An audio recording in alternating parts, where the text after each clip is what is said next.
Boom, boom, boom. All right, folks, welcome back. Yay! Chef Poyner here. We're going to be making a very simple dessert tonight with stuff you might have at home. It's going to be a 3-ingredient cheesecake with an optional graham cracker crust, which I will also tell you some alternates you can use for that. And at the end, we'll show you how to jazz up the cheesecakes just a bit, including what's in this mystery can here. If you're one of my students, you might have a guess as to what we have here in this mystery can to help top the cheesecake. So to start things off, like I said, it's 3 ingredients. It's going to be a can of sweetened condensed milk.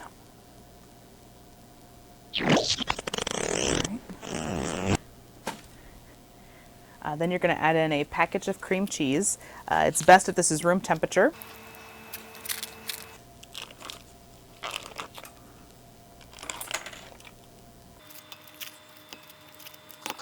And then the last ingredient is eggs. We're either going to need 2 or 3 eggs. We're just looking for a specific runniness here of the batter. Now it's going to be important to mix your cream cheese and your sweetened condensed milk together really well before adding in your eggs. Now I have an electric mixer that I'm going to be using, but you can do this by hand. I would say that if you do it by hand, get a younger sibling can help, somebody that has some high energy, and you can just use a whisk or a rubber spatula to get that completely mixed up. You don't want any lumps.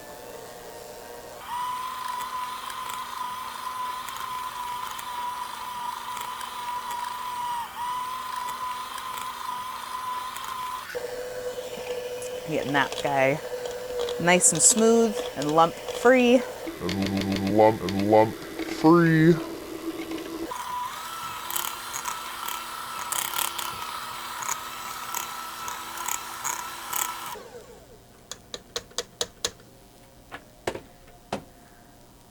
right, next we're going to try adding in 2 eggs and seeing if that is enough.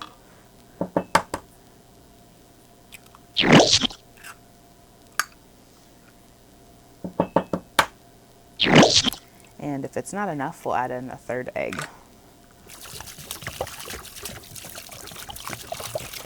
Now you can continue to use the electric mixer. However, I prefer my cheesecakes just a little bit more on the dense side, which means that the egg whites have not been whipped into being fluffy. This, mixing it by hand, will keep the egg whites from becoming fluffy, meaning that your cheesecake will be more dense. If you do want it to be fluffier, whip them up. Use that electric mixer or a whisk and really beat these things up so that it's nice and fluffy. Now what you're looking for in consistency is, if you pick up your spatula, it should be a fairly runny batter. Now this is just fine. I'm not going to add in that 3rd egg. Just 2 was enough to make it a nice cheesecake consistency. Now you can stop there. I'm going to show you an optional crust that you can make with this. We're going to use a package of graham crackers. These simple. If you had some stale cookies at home, you could use that. You could even use Ritz crackers if you add in just a little bit of sugar with it. But we're going to want to crunch these up so that they are pulverized and a powder. I'm sure that you haven't, been stressed at all lately, but if you have, this is a good stress reliever.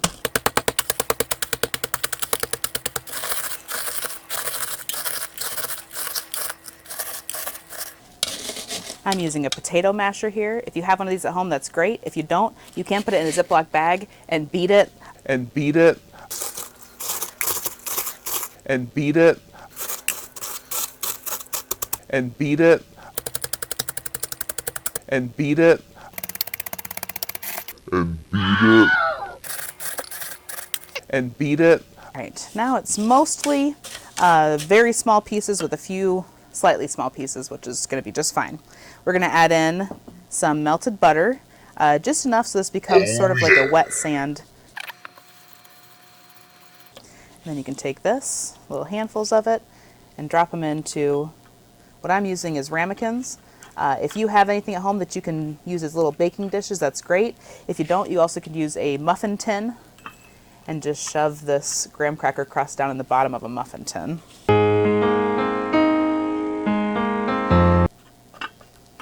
Kind of pack them in there. so that they don't come floating up into your cheesecake batter. And then it's time to pour the batter in. Yay! Let's try to evenly portion out this batter into these ramekins.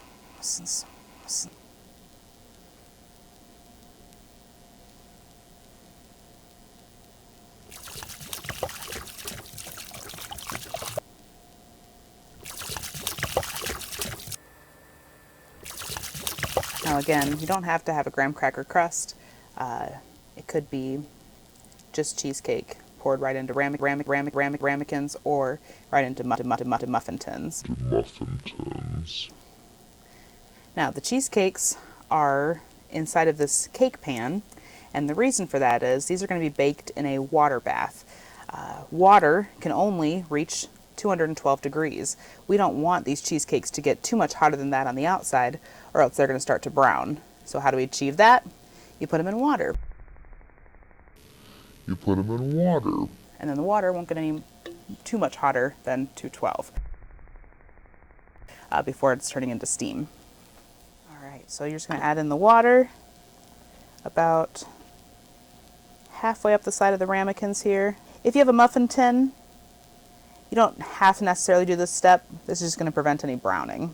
All right, they're going into a 350 degree oven, and I wish I could tell you for how long, but there's too many variables for that. Students always ask, how long does this cook? And my answer is always one they don't like, which is until it's done. What we're looking for is it to no longer be a liquid jiggle to it. We want to have a slight wobble to it, but it should look like it's firmed up.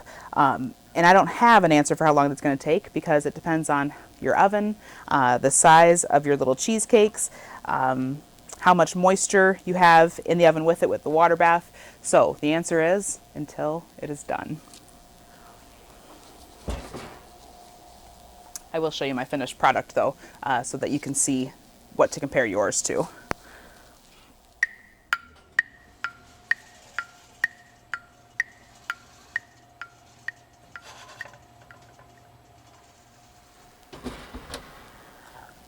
Now we're going to let them cool off, and I'll show you how to top them. Yay! So now these cheesecakes have been cooling off for a little while, and we are going to top them in 3 different ways. So to start things off, this cheesecake here, I dropped on some chocolate chips when it was still hot, fresh out of the oven, and they melted just a bit, and then I took a fork and just kind of swirled them around and then cooled it off. So this one is chocolate topped.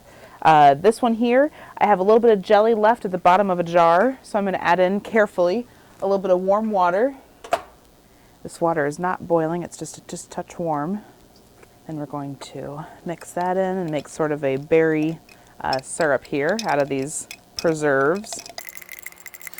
And so you can have a fruit topping for your cheesecake. Just kind of spread that around. And then lastly, what is in the mystery can. So when I open this up, what you're going to have here is caramel. This is a can of sweetened condensed milk. We put it in a large pot of water and set the pot to boil. The pot boiled for about 3 hours, and what comes out of a can of sweetened condensed milk after it's been boiled for 3 hours is caramel. Now the caramel does not need refrigeration until you open the can, but once it's open, you'll have to keep it refrigerated if you don't eat it all in one setting. So this is going to be our last topping for caramel cheesecake. Now if you're in my class, you've probably seen me do this before because this is a very simple, easy little trick on how to make caramel at home. So your homework today is to try to master a new dance move. My mom and I watched a pretty cute movie that she used to watch when she was a kid, and right in the middle of it there's a very silly dance, and so she and I are trying to learn it, and it is really good exercise. So that's your homework for today. We'll see you back soon. Yay!